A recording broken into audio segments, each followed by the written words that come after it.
What does this say?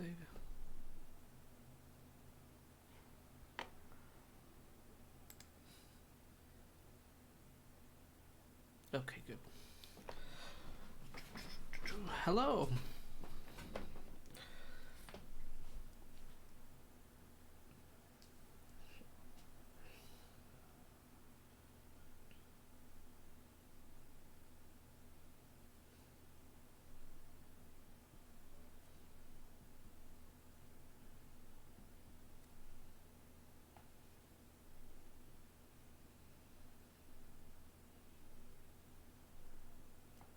Okay, while you guys are trickling in, I'm going to just get some stuff ready for us.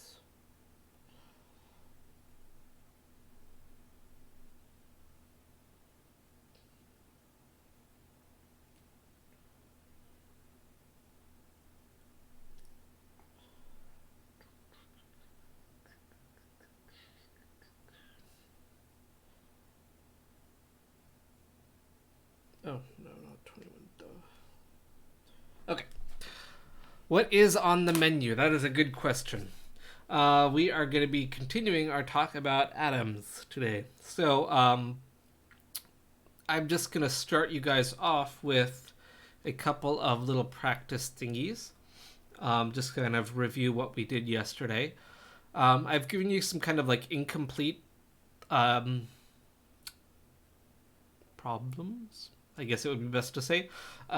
So I would like you to complete these two symbols.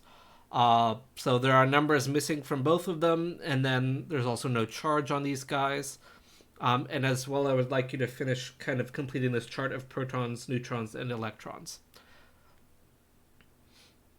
Okay, so take a moment as we start to do that while I go shove a bunch of allergy meds up my nose because I'm dying. I'll be right back while you guys work on this stuff.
Hooray, my nose is now full of antihistamines, so that's good. Let's see. Okay, so hopefully I'll survive. Why has nobody put any answers in here yet? Get to work.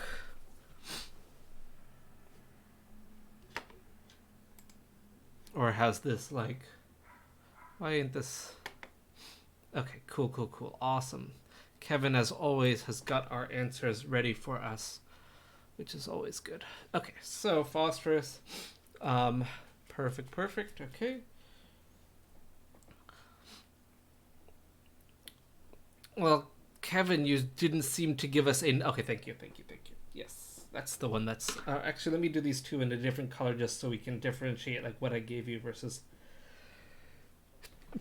Oh, goodness. What we started with. And so remember that part of the symbol here, we are going to want to put the 15 there also, because that's our atomic number. So there's one thing that's missing from this symbol now. We have 15 protons, 18 electrons. So what does that mean about our charge?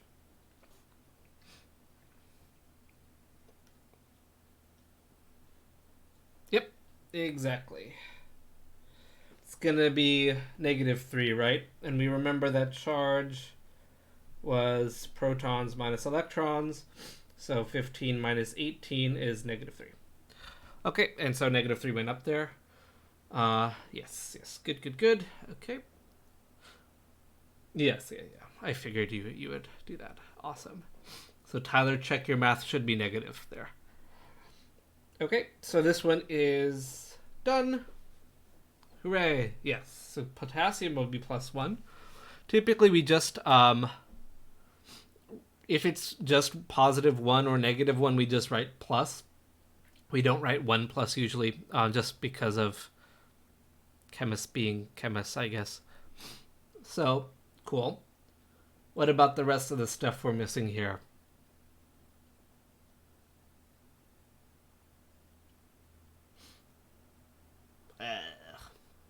Allergies are awful, everyone. Never become allergic to anything. That's the answers. Yes, 19 for that. And again, we got that from the periodic table because, look here.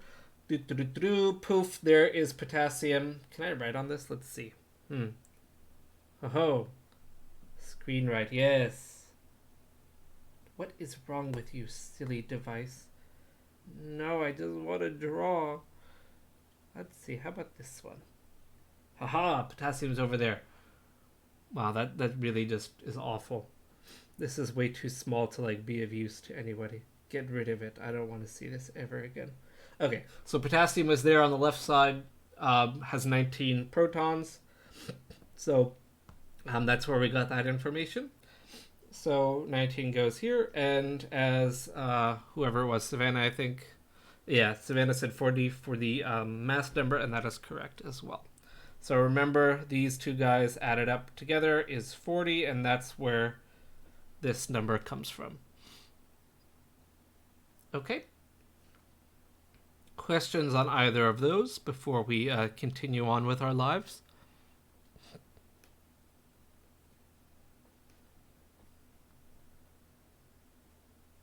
Okay. So, guess what? You'll have homework on this too. Yay! Yeah, sure. These are definitely real-world examples. Ones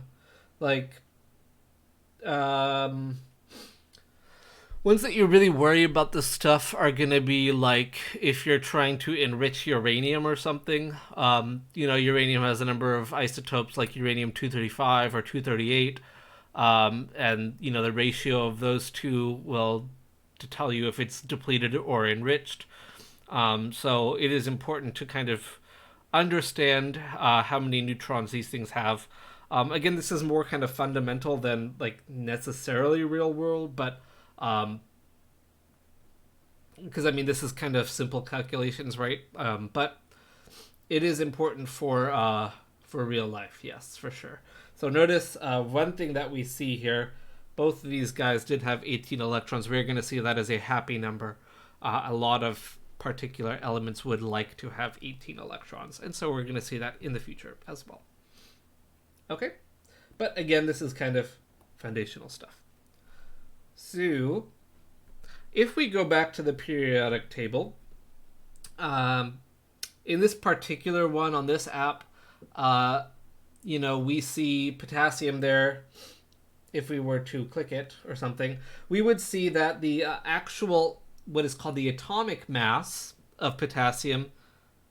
Ooh, okay, that's an interesting thing, Shane. We can talk about that. Let me get through this potassium thing first, and then we'll come back to your question. So we saw that potassium, for example, had a giant 40 on it. But if we look somewhere on this periodic table, like the information that we typically find is we see that 19, that's the atomic number. It's in red on the top there. And then next to potassium, it has 39.0983. Like, what the heck is that?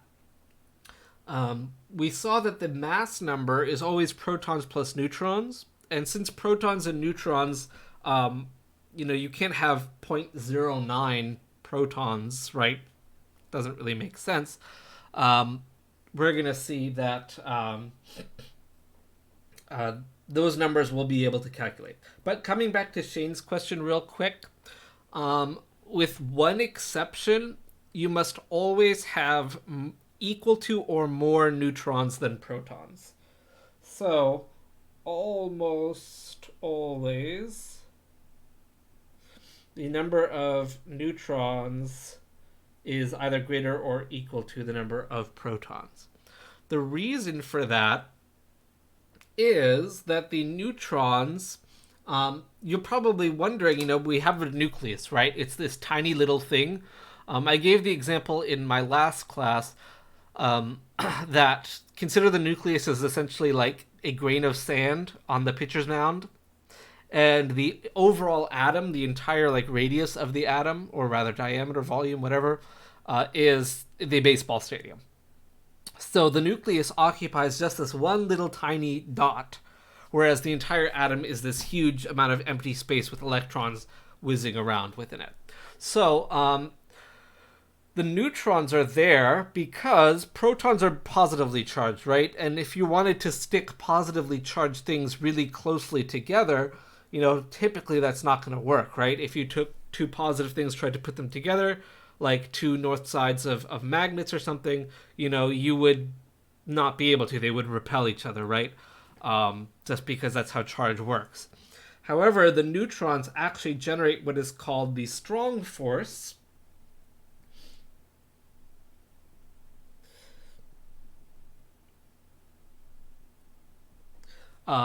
Within the nucleus, and that strong force is much stronger than the electrostatic repulsion. So that means the positive wanting to get away from each other, right? So the neutrons actually kind of generate this force that helps the protons stick together. So you're going to have protons and neutrons just kind of like globbed up together, right? So you always, except with one exception for an unstable atom, you will always have more neutrons than protons, or equal to. Because you need them to be able to glob those protons together, otherwise it's going to be unstable. However, it just so happens that there are kind of these like very happy numbers.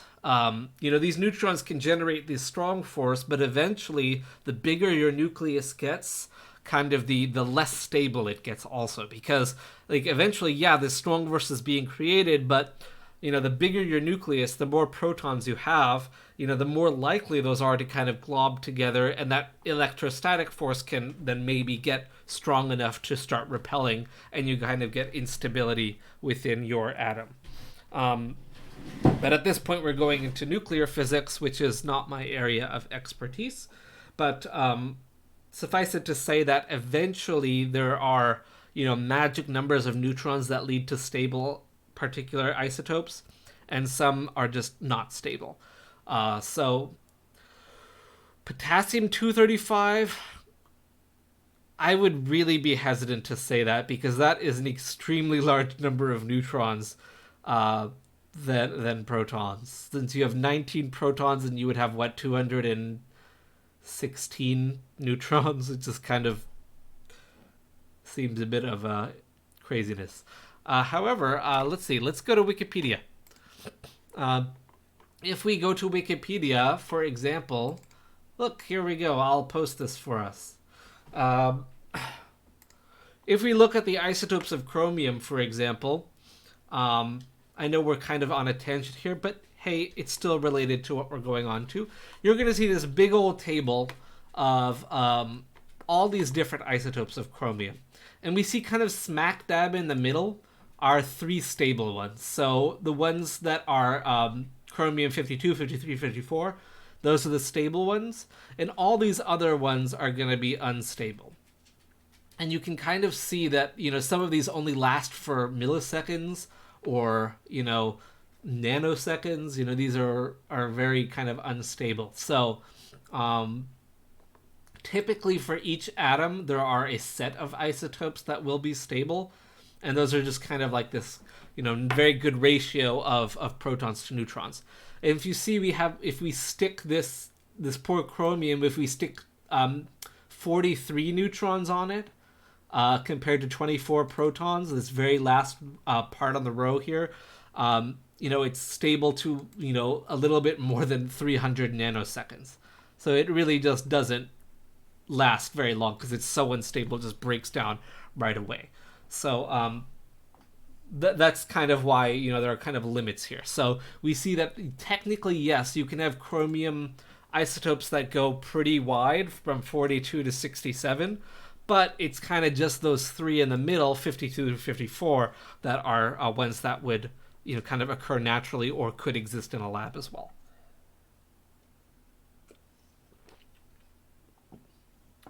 Cool. So that is our tangent for the day. So going back, we saw that let's look at bromine. I like bromine. Bromine's a cool atom.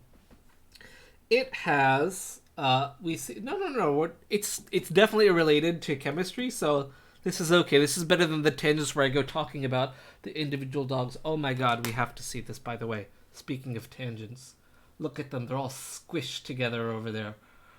So despite them having multiple beds, they're squashed together. And interestingly enough, those two will kill each other over food as well. But go look, and there they are cuddling. So, okay, bromine. We see that this bromine has this number associated with it. It has the 35. That's the number of protons, defines bromine. However, this bromine, we see this number 79.904. So if we switch back here, and I just closed it, whoops. Let's hope it saved itself. Good. Okay, I'm going to tell you that bromine only exists as these two. But we see on the periodic table that we had that 79.9 whatever 04 atomic mass units. So what the heck is going on here? Neither of these bromine isotopes has a mass number close to 80. What this number is actually the atomic mass, which is the weighted average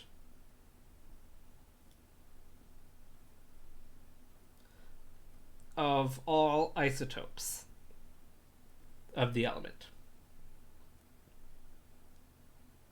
And so we're going to see that 81 bromine is only about 49% of all bromine, and 79 bromine 79 rather, is about 51% of all the bromine. And so while these are mass numbers, remember that mass numbers are kind of just like approximations. Let me see. Let me get the. Let me pull up bromine's isotopes here. Bromine, there it is. Right. Okay. So this one actually weighs. Where did it go?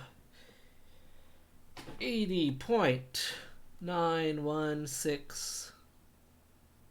Let's just leave it like that. So remember, atomic mass units are kind of, or the neutrons and protons don't weigh exactly 1 AMU. They're slightly different. So the actual atomic mass of a particular isotope is not exactly equal to the mass number, but it is very close. And if we just look at this one, it's 78.918 AMU. And so, if we wanted to find the weighted average of these, we're going to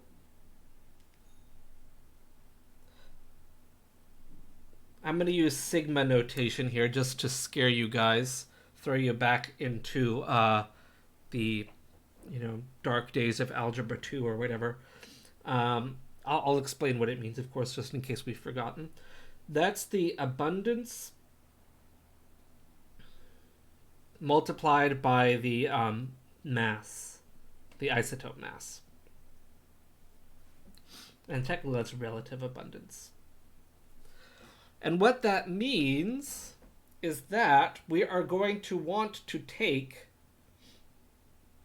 for bromine, for example, we would say, okay, we have 49%. Remember, this is the same thing as 49%. That's the abundance of that isotope multiplied by its particular mass, right? Who do we have here? One dog came in that immediately left. Go figure. And sigma notation means we're going to add them all together. So in this case, because there's only two isotopes, we're just going to have two kind of numbers to deal with. And so we're going to deal with the 51% and the 78.918 atomic mass units. And so doing that, go to our friendly calculator, 0.49 times 80.916 plus 0.51 times 78.918. Lo and behold, we get, according to this, 79.897 atomic mass units. Great. Perfect, Kevin. Yeah. So, and if we look at these, the one that's actually reported on the periodic table was 79.904, I think, if we go back. Yes, 904. That number is just coming because these percentages are not quite, exact. 49.51, it's probably like 48.92 or something like that. So that, this is just kind of a... I gave those to you, by the way. So those are the percentages. I told you that this particular isotope of bromine is about 49%. This one is about 51%.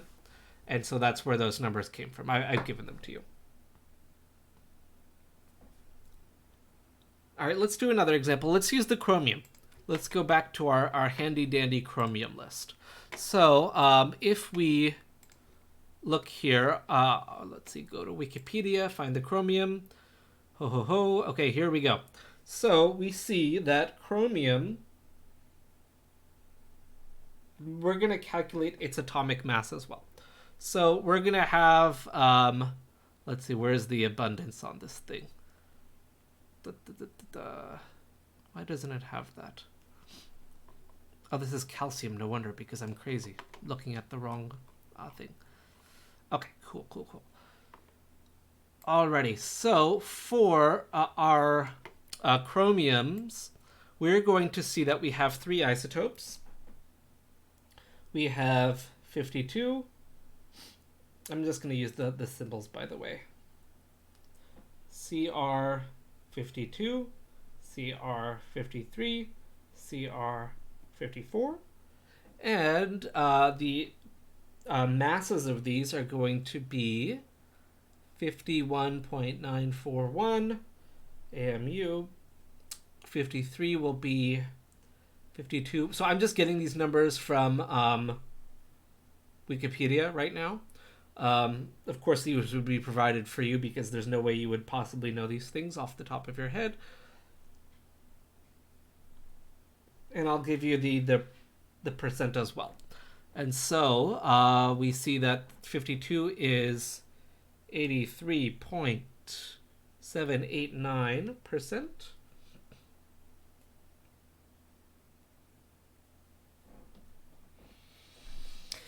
Shane, that's an interesting question.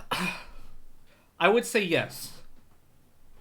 Yes, I would say so. But typically, because atomic mass refers to like a statistical average, we're not talking about one particular isotope. For one particular isotope, we do have a mass number we could, or just the isotope mass.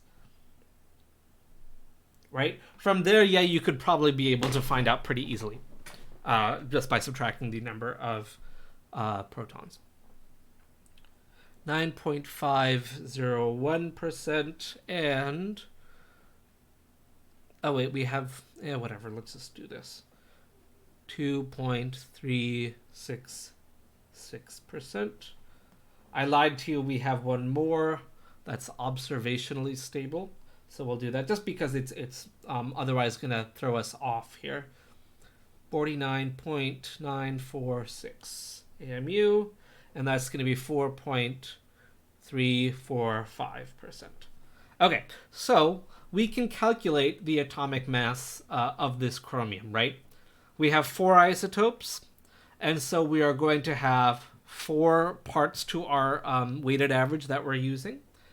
So that's going to be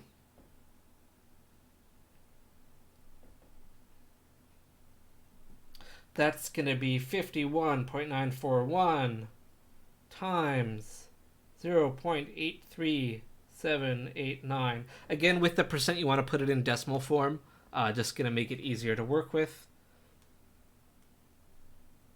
And we're going to add to that the next one, 52.941 times 9, decimal.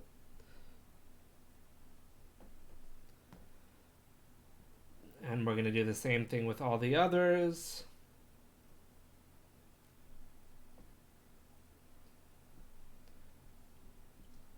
And the last one,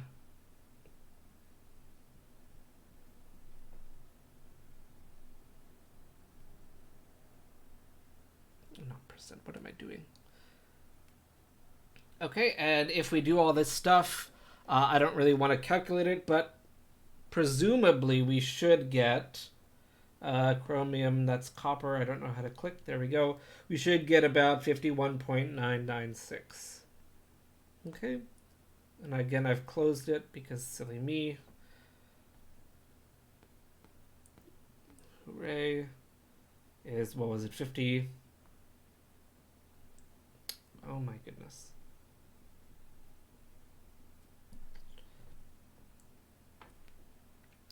Hooray!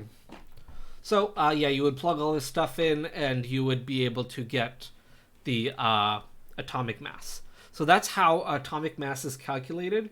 So this is telling us that on average, statistically, a particular chromium atom would have a mass of this many AMU. If we were to just take a whole bunch of atoms, weigh them, and then divide by the number of atoms, we would get this number.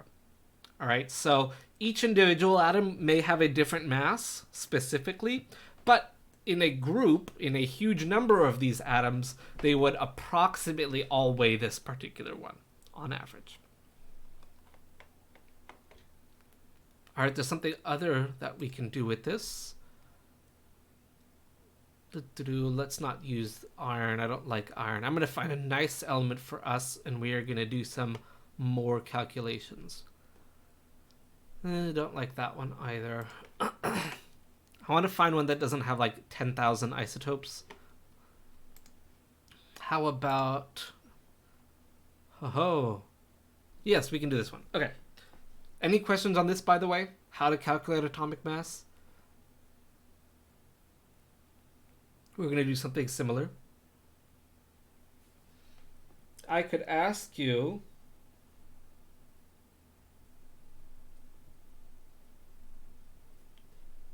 what's the abundance of, let's say, oh, you know what, this, well, fine, we'll do it anyway, of lithium-7. All right, if I tell you that we have 2 isotopes, we have lithium-6, which is going to be a mass of 6.015 AMU. Lithium-7 has 7.016 AMU. You know what? This is going to be super easy again because there's only 2, but whatever. We'll still use our knowledge to this. Of course, because there's 2, you can just subtract them, and yeah, it's going to be 93% or whatever. But let's do this mathematically. So we could go to the periodic table, find lithium, see its atomic mass is 6.941.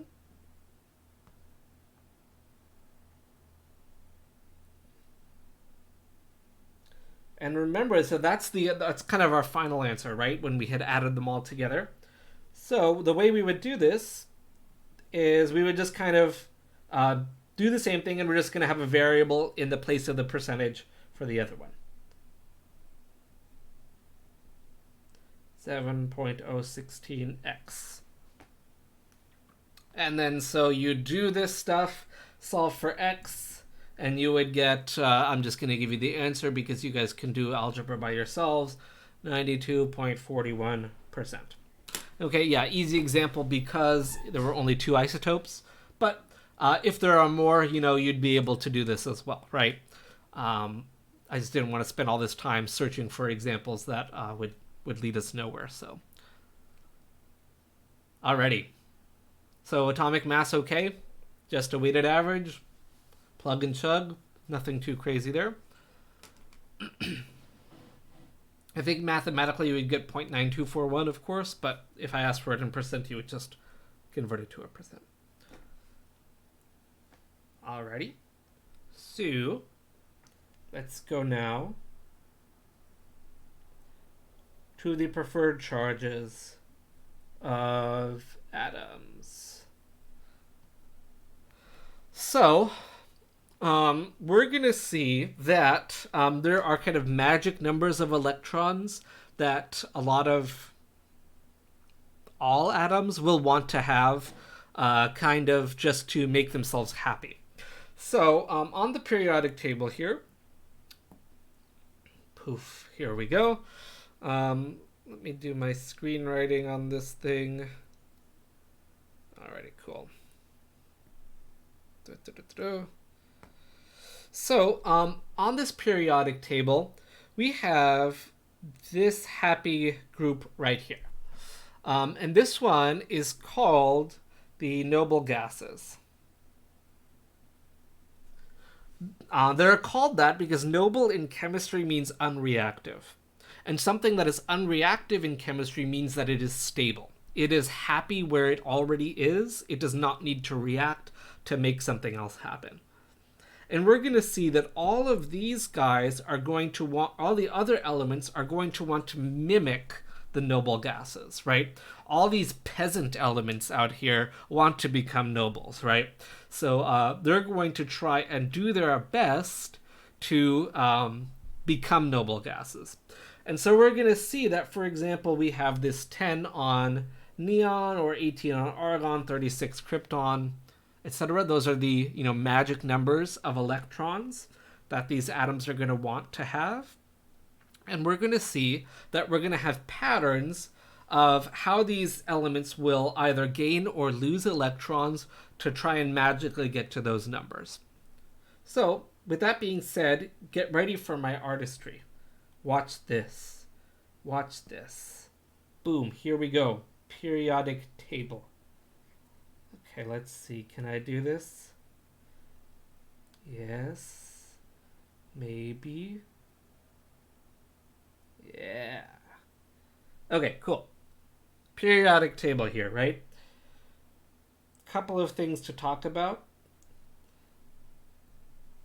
Columns are called groups, and rows are called a period. Okay, so we have 7 periods in the periodic table, and we're going to have 18 groups. All right, for right now, these ones are going to be our transition metals. I'm just going to put that right here because we are not going to worry about them for right now. And I had just told you that these guys were the noble gases. Alrighty, and so we have a bunch of other elements that we're going to work with. You're going to often see that this is group 1, group 2, 13, 14, 15, 16, 17, and 18. All right, and groups, 3 through 10 are down here. Okay, so we're going to see that, let's take neon, for example.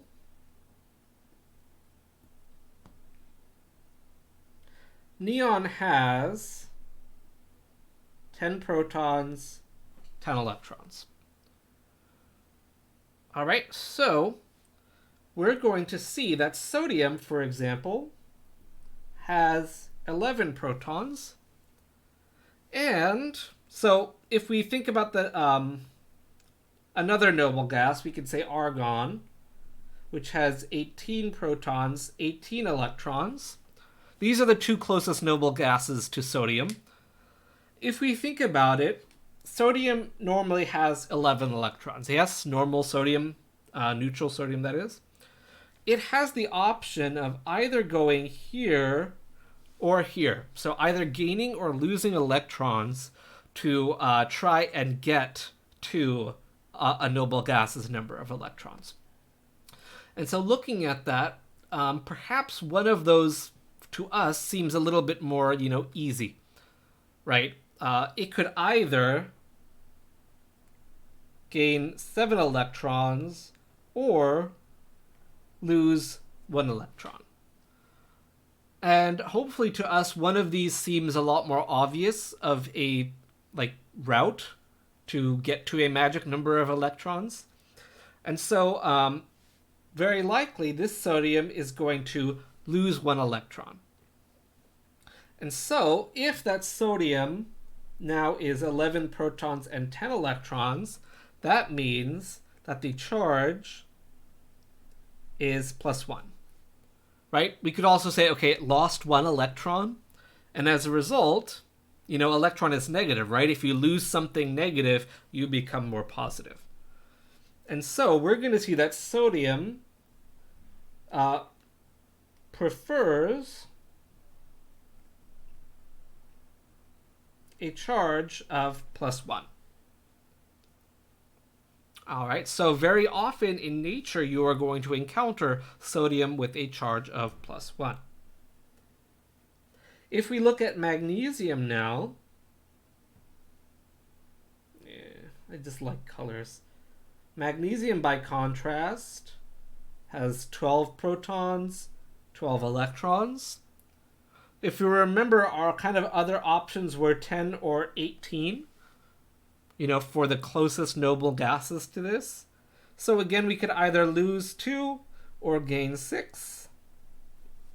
And again, losing 2 will kind of make more sense for us, right? And so magnesium prefers a charge of +2. And we're going to see that if you were to look at these for a lot of these ones, everything in this column will prefer a charge of +1. Everything in this column will prefer a charge of +2. So if we were to look at, potassium, it has 19 electrons. It has the option of either going to 18 or 36. And as we can imagine, 18 is a lot closer to 19 than it is to 36, right? So we're going to see that's going to be the case. Okay, if we look at the other end, if we look at something in group 17, for example, let's do, how about chlorine? Chlorine has 17, right? 17 protons, 17 electrons. The closest two noble gases are 10 or 18. So we could either lose 7 or gain 1. And so we can imagine here that it's going to be easier for the chlorine to gain 1 electron. If it gains an electron, it will become a -1 ion, right?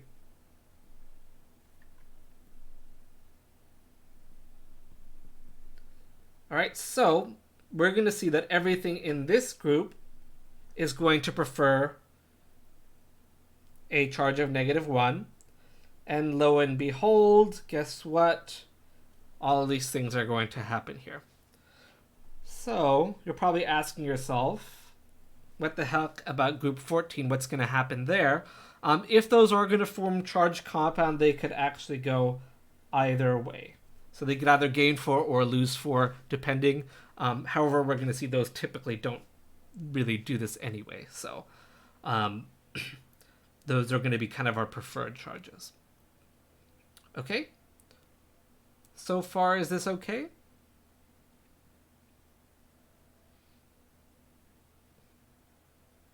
So preferred charges of these guys. Alrighty, so if at all possible, these guys will adopt these preferred charges. You're never going to see a sodium with a +2 charge or a -7 charge. It's just not going to happen. Sodium is always going to be +1.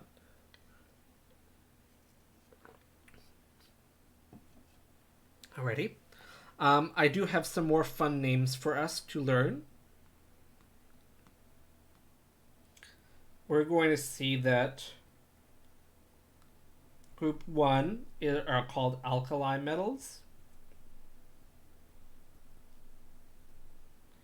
That would be, for example, lithium, sodium, potassium, etc.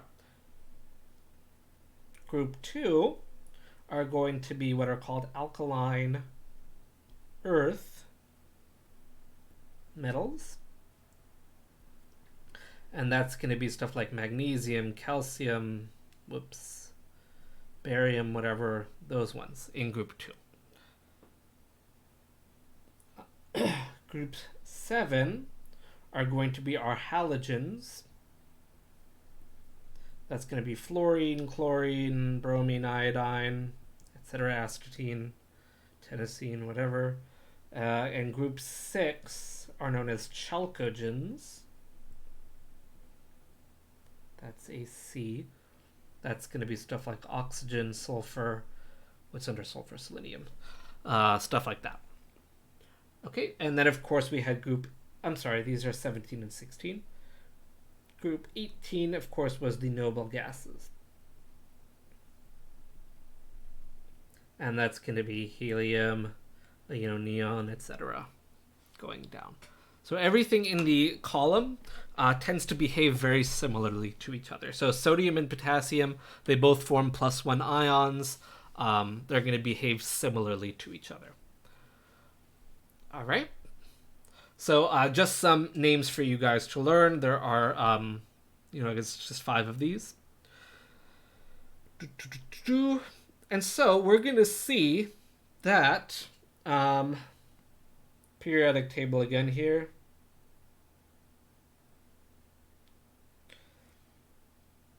We're going to see that most of the periodic table is going to be made of metallic elements. We're going to have this kind of staircase doohickey starting at boron up there. Those are going to be semi-metals. And that's just a zigzag line going down. Here, let's see if I have a... Aha! Yes. Okay. So you're going to see the colors on this periodic table. All those kind of yellowish ones, those are metals. That's all the stuff on that side of the periodic table. We have this sort of zigzaggy line starting at boron going down. Those are going to be our semi-metals. Okay, those are in purple here. And then we're going to see the green stuff on the other side of that line are going to be our non-metals. Okay, so we're just kind of like classifying stuff within the periodic table here. So if we look about it,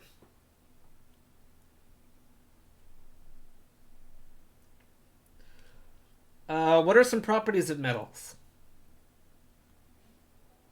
How do we know something is a metal? Like, how do you describe something as metal? Yes. Hydrogen is special, and we're going to avoid it for right now because of that reason. So, yes. So, exactly, because hydrogen is looking to either get 0 or 2, so hydrogen is a special element. So, talk to me about metals. How do we know something's a metal? For example, this, metal. How do we know this is metal? Yeah, sure, hard. What else? Yeah, they're typically conductive, right? They conduct electricity and heat very well. We use them as wiring. We use metals to cook in as well because they conduct heat very nicely. Yeah, they are lustrous. Lustrous means shiny. Typically, metals are shiny. Very often, again, they're silvery. They're silver or gray colored. Almost all of them are, except for copper. Copper is just special. And gold and a few of the others are also just kind of fancily colored. But typically, these are silver colored. These are also kind of malleable, which means we can flatten them. into really, like, we could make foil, like aluminum foil. You could squash aluminum so that it becomes a really thin layer. And they're also what's called ductile. Oh my goodness. Which means we could make wires of them. So not only can we squash them into flat sheets, we could also pull them into like really thin, like, wires, essentially. Okay, by contrast, when we think of metals also, sorry, one more thing. Most metals are solid. There's a couple that are not solid, like mercury or gallium. We will talk about metallic structure later on in the course. Some of them have more... Yeah. So I think what you're going for is that they're solid, typically, as a result. Non-metals are typically quite brittle, if they're solid at all. So if you take sulfur... so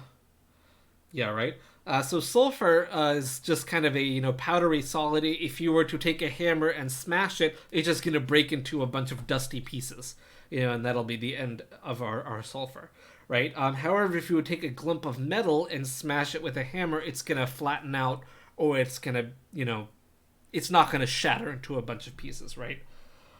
Non-metals are typically non-conductive. Many are gases, so not solid. They can be colorful as well. And they kind of don't form, they're not malleable or ductile either.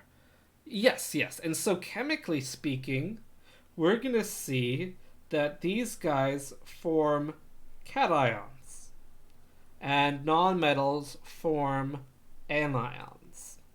So they're going to gain electrons, and that means these guys are going to lose electrons. So yeah, chemically speaking, again, if we scroll all the way back up, we saw that, on this side, on the right side of the periodic table is where we got all those negative charges, and on the left side of the periodic table were all the positive charges. And we're going to see kind of the same thing here. The left side of the periodic table was metals, and the right side was more nonmetals.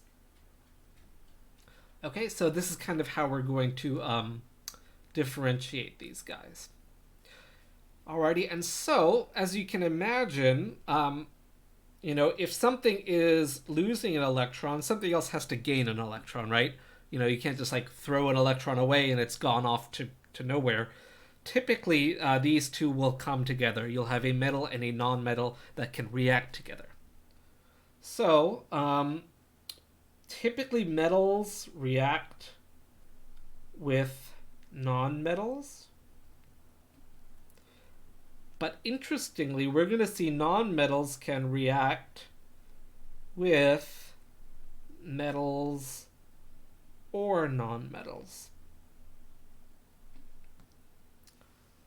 So very often you will not get metals that will react together. They just don't do it.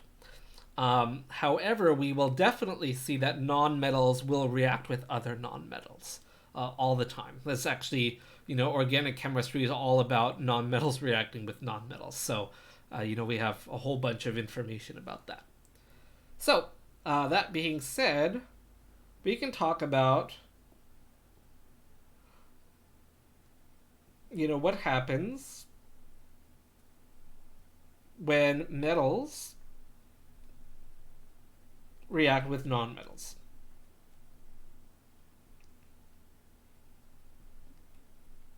Very often we're going to have electrons go from the metal to the nonmetal. So for example, sodium will become a positive ion, and something like chlorine will take that electron and become a negative ion, right? So remember, something has to accept an electron, something has to lose an electron, right? And so now that we have a positive and a negative, these two are attracted to each other.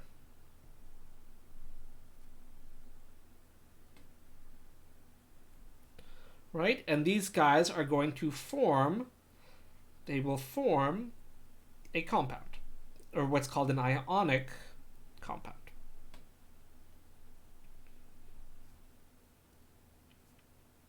Alrighty, so we're going to see that we have a fancy way of describing this. So we're going to talk about how to name ionic compounds. And then typically that's going to be the metal name plus the non-metal name with the ending of "ide." So, for example, in this NaCl example, we saw sodium chloride is going to be the name of that. So this actually comes from chlorine. However, that's just Cl. When we give it the negative charge, it becomes chloride. So negative ions end with "ide." Okay, positive ions, their name does not change. It was sodium before, and it is still sodium later. Typically, we would actually say sodium metal versus sodium ion, but we don't make it sodide or something, right? So this would be the name of our ionic compound. And so if we had a compound between, let's say, potassium and iodine, perhaps, if we were to mix these two guys together, yes, positive always goes first. Very, very important part. So the metal, which will be the positive one, always comes first. So we know that potassium and iodine are elements, I guess. If we find them on the periodic table, we'll see potassium will take a +1 charge, typically, preferentially, and iodine will take a negative charge. We put those together. And when iodine becomes negatively charged, it becomes iodide. So we call this guy potassium iodide. Yep, perfect. Very nice. What about something like lithium and oxygen? Let's put those guys together. If we look at the periodic table, we see lithium has a preferred charge of +1, and oxygen has a preferred charge of -2. Can we just put this together like this? Not quite, right? We're going to see that all compounds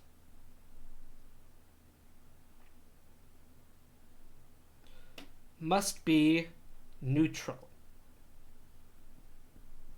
So, in this case, we actually will need 2 lithium ions here, right? So we need 2 positives to balance out the 2 negatives from the oxygen, right? Oxygen is already 2- by itself, so we're going to need 2 positives. And each lithium is going to be +1. And so what we're going to do is we're going to write that like this. This is going to indicate we have 2 lithiums and 1 oxygen within our compound. All right, because we need enough positive charges to cancel this out.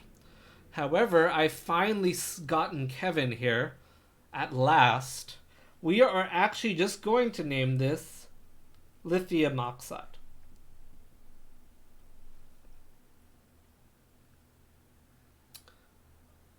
Because this is the only compound that the lithium ion and the oxygen oxide ion, rather, can form together. All right, you are never going to see something like this. Doesn't exist. You're never going to see something like this. Right? You're only going to ever see 2 lithiums and 1 oxygen. All right? So the chemists, as always, will try and be as brief as possible. So because lithium will always occur as a 2-to-1 ratio with oxygen, there's no need to write dilithium. That's just redundant, and chemists hate that. So we will not be using prefixes like di or tri or whatever when we're using metal, non-metal ionic compounds. Okay? Let's look at something between calcium and nitrogen. Let's put these guys together and see what we can do. So calcium, periodic table tells us calcium prefers a plus 2 charge, and nitrogen prefers a -3 charge. How are we going to make these guys balance out? Remember that when we put them together, we need to have enough of them so that the overall compound is neutral. What we can do is we can do some greatest common factor. Is that what it is? Least common multiple? No, least common multiple. That's the one. Yeah, Chris already got it. But, okay, we say, what's the lowest number that both of these could have in common? Right? We need something that 2 will be divisible by as well as 6. I'm sorry, 3. And so that's actually going to be, we're going to need 6 pluses and 6 minuses. That's what we're going to need to bring these two together. And so we have to think, okay, how many calciums will give us 6 plus? That's going to be 3 calciums, right? Will give us 6 plus. And that's going to therefore be 2 nitrogens that are going to be needed to give us 6 minus. Right? And as a result, we write that Ca3 and 2. And we are going to call this calcium nitride. All right, it is the only thing that calcium can do with nitrogen. All right, I do have another method here that I can show you. If you ever want to do this. Let's do it in green. Notice the charge here of 2 and 3. What happens is when we put them together, we're going to end up just kind of crisscrossing them. And so we're going to end up with Ca3 and 2 if you were to just crisscross them. Right? And that'll be a quick and dirty way of making sure this works. Okay, but we have to be careful a little bit, okay? Because if we have, for example, calcium and carbon, yeah, it'll apply all the time, but you just have to keep one more thing in your brain. So in this case, calcium will always be plus 2, so carbon will be a -1 if we're going to put them together. And if carbon is negative, it'll be -4. And so we see, okay, just like before, we're going to need 2 calciums to balance out this carbon, right? However, if you do your crisscross thingy,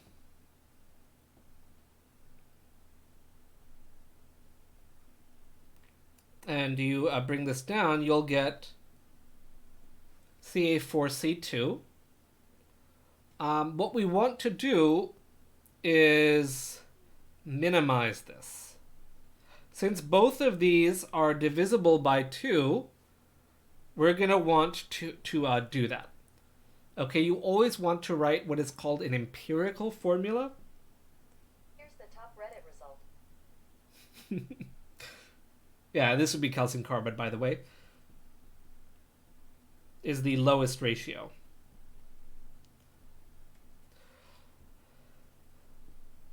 Okay, so yeah, it's just like reducing a fraction. Yeah, we always want the lowest ratio of atoms that we can when we have a compound, an ionic compound. Okay, and yes, like someone said, this is going to be calcium carbide. Okay. So let's do one more. I want us to go and do aluminum fluoride.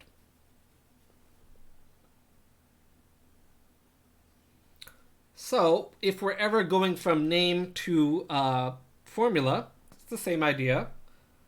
We're going to look up aluminum on the periodic table. We see, okay, it's in group 13. It'll prefer +3 charge. Fluorine is a halogen in group 17. And so it'll be just like your grade in the class, F- if you don't learn how to name things properly. And we put those together and we'll get AlF3. All right, so we're going to need 3 fluorines to balance out the aluminum, and that's what we're going to get there. Okay, so looks like we are all out of time for today. We are going to continue this tomorrow. Don't forget, I am doing a Thursday thing for you guys tomorrow, so we will continue learning how to name stuff then. Okay?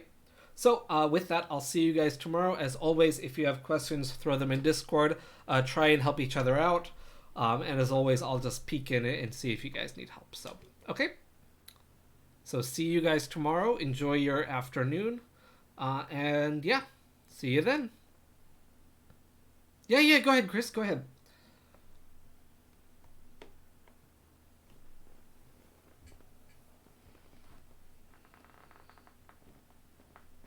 Yes, we do have Labor Day off. So we will have a lecture tomorrow on Thursday, and then the next one will be Tuesday after that. Well, I mean, I have Labor Day off. You guys will have homework to do, so... So that would be a better way of describing that, Taylor.